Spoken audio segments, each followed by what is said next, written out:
Hello friend, स्वागत है आपका एनक्यू स्टडी यूट्यूब चैनल पर। सक्षमता परीक्षा से संबंधित या सामान्य विज्ञान के प्रश्न हम लेकर के आए हैं। इस सामान्य विज्ञान के प्रश्न में हम लोग जो विज्ञान के 3 पार्ट्स हैं यानी भौतिकी और उसके बाद जो है जीव विज्ञान तथा रसायन विज्ञान, इन तीनों से संबंधित जो अहम महत्वपूर्ण प्रश्न हैं उसको हम लोग देखेंगे, जो कि एक एक प्रश्नों को हम लोग आइए देखते हैं उसके उत्तर की व्याख्या के साथ, ताकि इससे रिलेटेड कोई भी प्रश्न आए तो हमसे छूटे नहीं।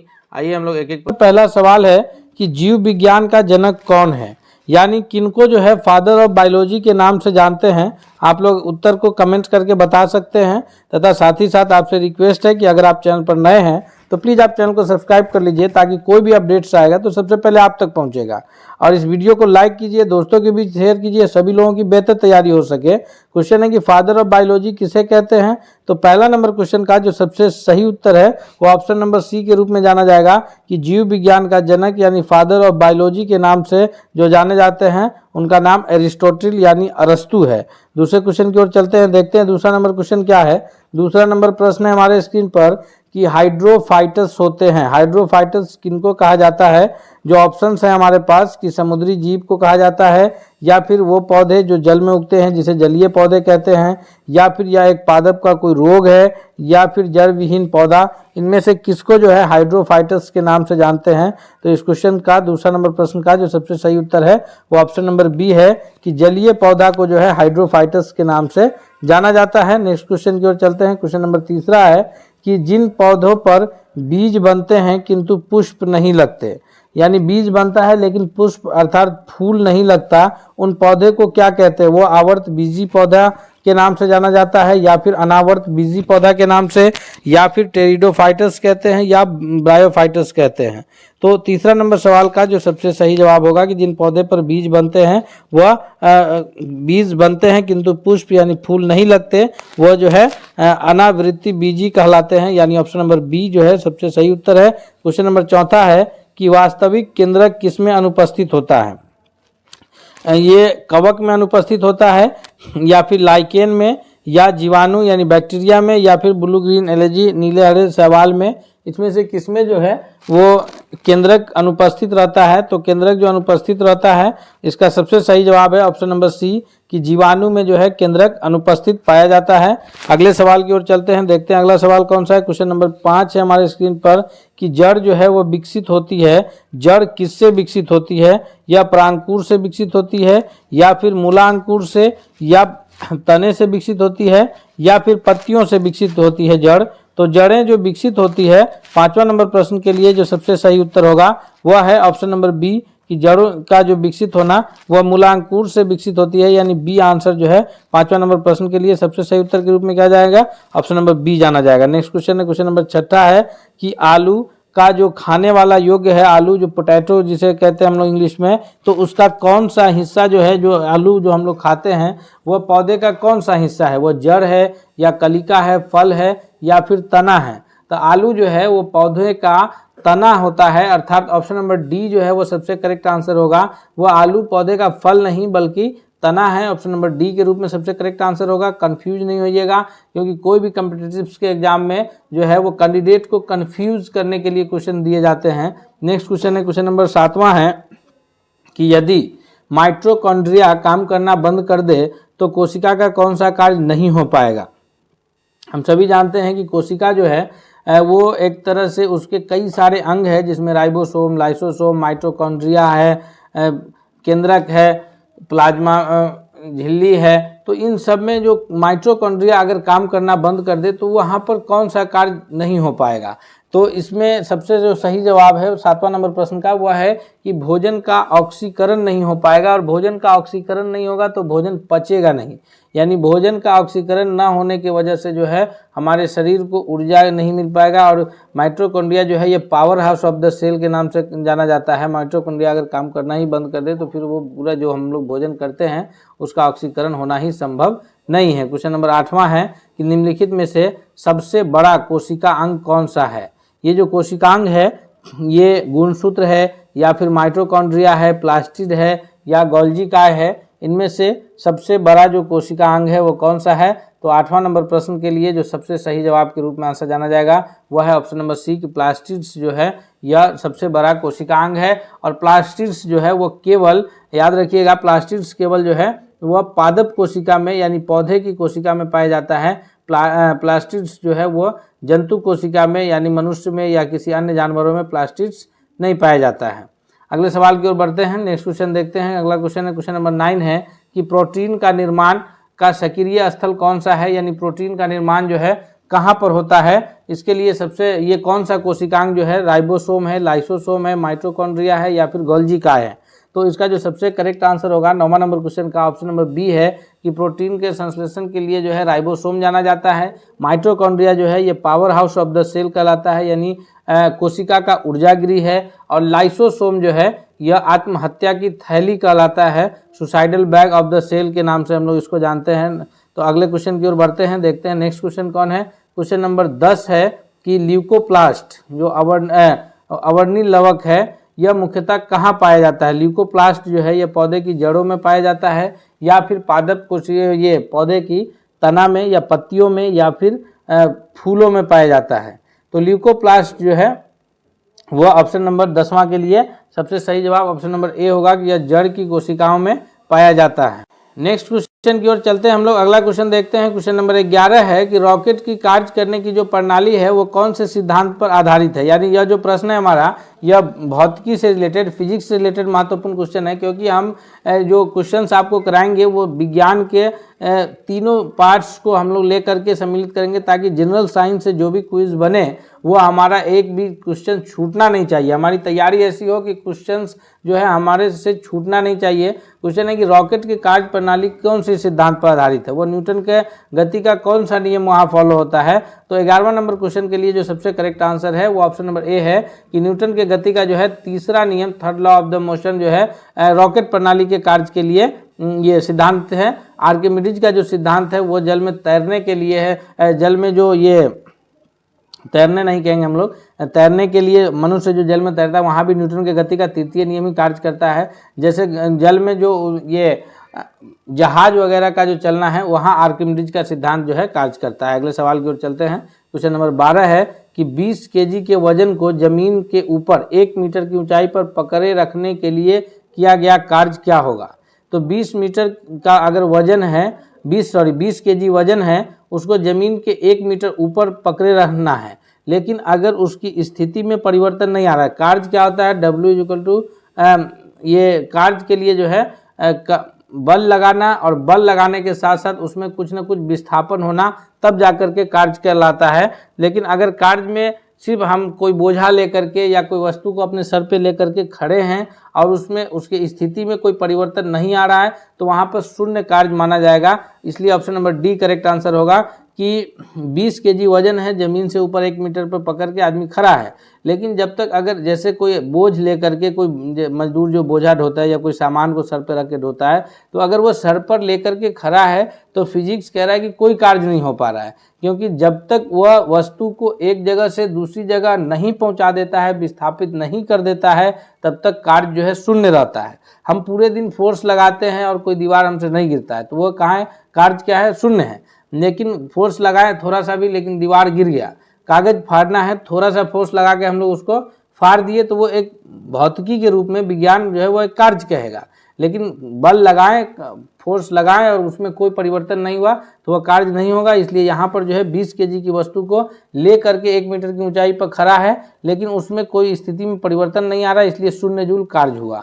अगला सवाल है, क्वेश्चन नंबर 13 है कि चांदी की ऊष्मीय चालकता जो है वो तांबे की ऊष्मीय चालकता की अपेक्षा क्या है। तो चांदी की जो ऊष्मीय चालकता है, यानी ऊष्मीय चालकता का मतलब कि गर्म करने पर जो ऊष्मा का प्रसार एक सिरा से दूसरे सिरा तक, वो चांदी में तांबे की अपेक्षा जो है वो जल्दी एक सिरा से दूसरे सिरा तक ऊष्मा पहुंचता है। अर्थात 13 नंबर प्रश्न के लिए ऑप्शन नंबर बी हो जाएगा सही उत्तर कि चांदी का ऊष्मीय चालकता जो है वो तांबे की अपेक्षा अधिक है।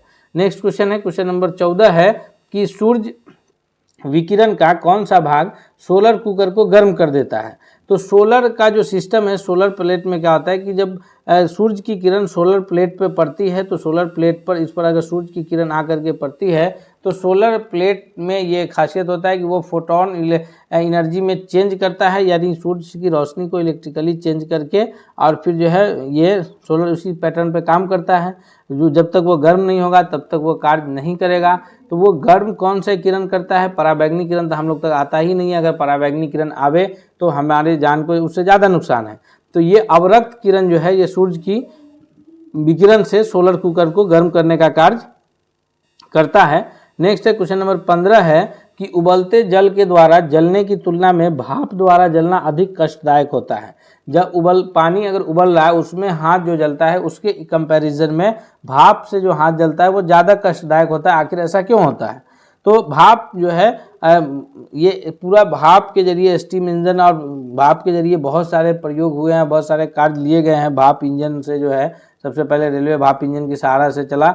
तो ये भाप में जो है वो गुप्त ऊष्मा छिपी होती है, यानी उस ऊष्मा का प्रभाव इतना अधिक होता है कि उबलते हुए पानी की अपेक्षा वो ऊष्मा जो है हमें ज़्यादा नुकसान देता है, ज़्यादा कष्ट देता है। अर्थात ऑप्शन नंबर ए हम लोग कहेंगे कि सबसे करेक्ट आंसर है, क्योंकि भाप के अंदर गुप्त ऊष्मा छिपी रहती है। क्वेश्चन नंबर 16 है कि ध्वनि या ध्वनि प्रदूषण को मापा जाता है। तो ध्वनि जो है साउंड को मापने का यूनिट डेसिबल है। Option number C correct answer होगा। ध्वनि प्रदूषण क्या है कि अनवांटेड साउंड अधिक मात्रा में जो है वो ध्वनि प्रदूषण है।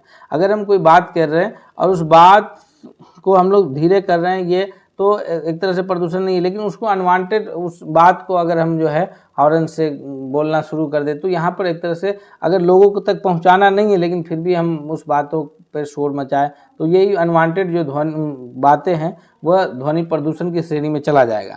तो ध्वनि हो या ध्वनि प्रदूषण दोनों जो है वह ध्वनि ही है, अर्थात इसको डेसिबल में ही मापा जाएगा। Option number C correct answer होगा। 17वां है कि स्त्रियों की जो आवाज़ है वो पुरुषों की आवाज़ की अपेक्षा पतली होती है। इसका क्या कारण है? क्योंकि उसकी जो आवृत्ति यानी फ्रीक्वेंसी है वो अधिक होने के कारण होती है, या फिर उसका तरंगदैर्घ्य जो है वेवलेंथ अधिक होने के कारण, या एम्पलीट्यूड उसका अधिक होता है, या फिर उसका वेग अधिक होता है।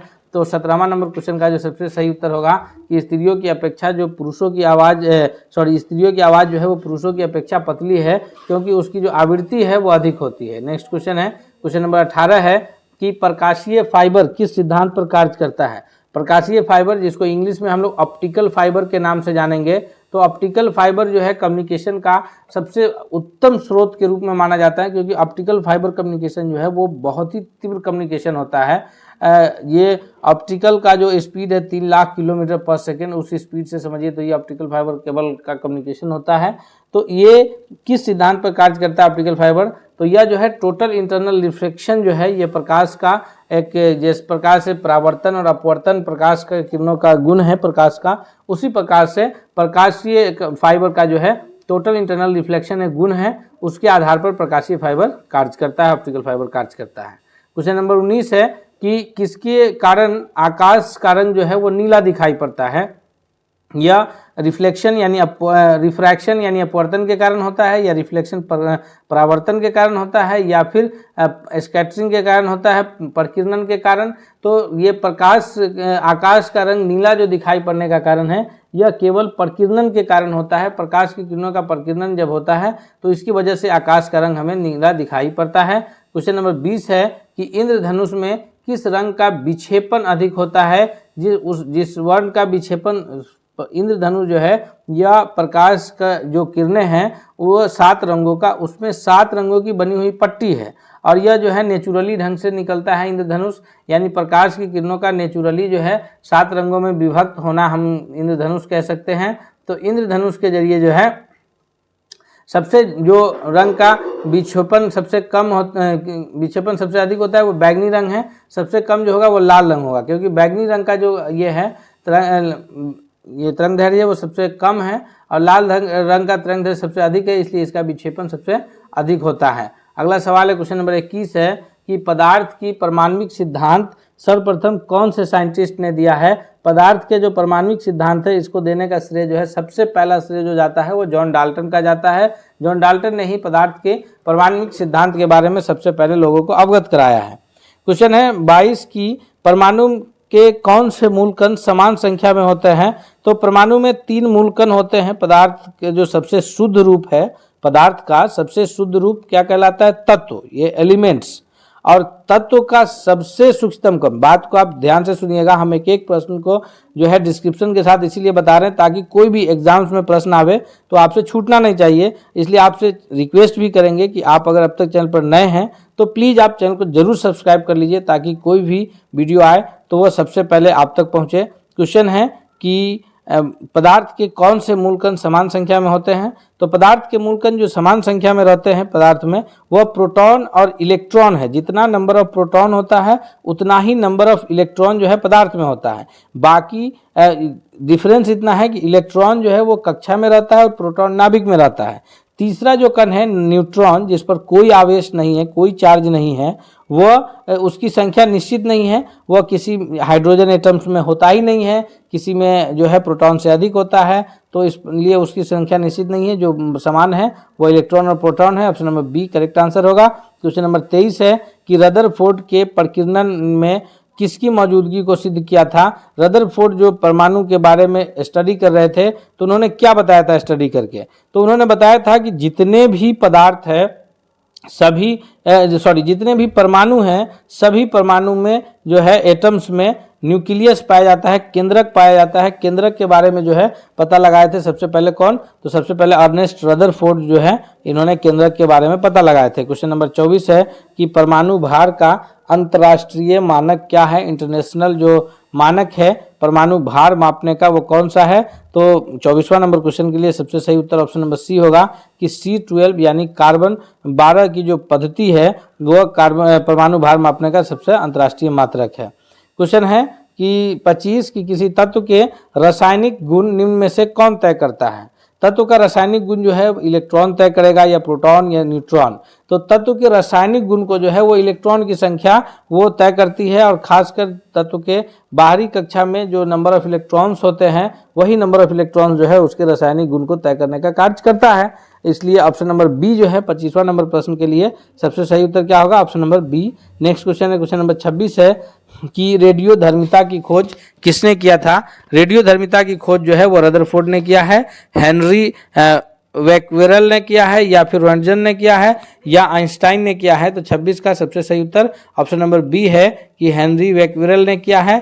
रोंटगन जो है वो एक्सरे का खोज किया है, रेडियोधर्मिता की खोज ऑप्शन नंबर बी सबसे करेक्ट आंसर है। क्वेश्चन नंबर 27 है कि बीटा किरणें बनी होती है जी बीटा, तो ये किरणें जो बनी होती है या ऋणावेशित कणों का बनी होती है, अर्थात जो है 27वां नंबर प्रश्न के लिए सबसे सही उत्तर क्या होगा? तो ऑप्शन नंबर बी जो है 27वां नंबर क्वेश्चन के लिए सबसे करेक्ट आंसर के रूप में उत्तर जाना जाएगा कि बीटा किरणें जो है वह धनावेशित कणों की बनी होती है। उसी के विपरीत जो है अल्फा किरणें क्या होती है? तो अल्फा किरणें जो है वह धनावेशित कणों की और बीटा किरणें ऋणावेशित कणों की बनी होती है, ध्यान रखेंगे। अगले क्वेश्चन की ओर बढ़ते हैं, देखते हैं नेक्स्ट क्वेश्चन क्या है। क्वेश्चन नंबर 28 है कि किस रेडियो एक्टिव तत्व का नाम उसके खोजकर्ता के देश के नाम पर रखा गया है? यह कौन सा रेडियो एक्टिव तत्व है? यूरेनियम है, रेडियम है, पोलोनियम है या फिर प्लेडियम है? तो इसका जो सबसे सही जवाब है वो ऑप्शन नंबर सी है 28वां नंबर क्वेश्चन के लिए कि ये जो है पोलोनियम है। सी आंसर सबसे करेक्ट है।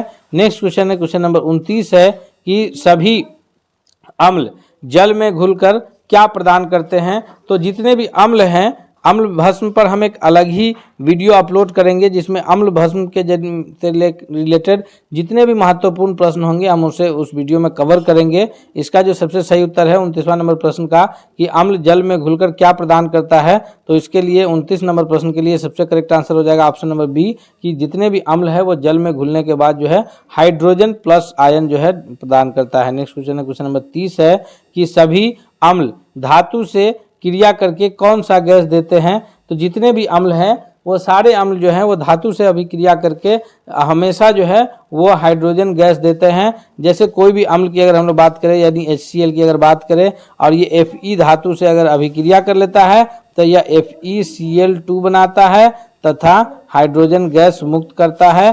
तो जितने भी अम्ल हैं वह अभिक्रिया करके क्या करता है? हाइड्रोजन गैस मुक्त करता है। ऑप्शन नंबर ए के रूप में सबसे करेक्ट आंसर होगा। इस प्रकार हम लोग दोस्तों 30 महत्वपूर्ण प्रश्नों को कवर किए हैं, जो कि आने वाले परीक्षा में आपके लिए बहुत ही लाभकारी साबित होगा। और तो आइए, अगर आप अब तक चैनल पर नए हैं तो प्लीज़ आप एक बार चैनल को सब्सक्राइब करके बेल आइकन को दबा लीजिए, और साथ ही साथ यह वीडियो पसंद आया हो तो दोस्तों के बीच शेयर कीजिए और आप वीडियो को लाइक कीजिए। मिलते हैं अगले दिन अगले क्लास के साथ, तब तक के लिए धन्यवाद।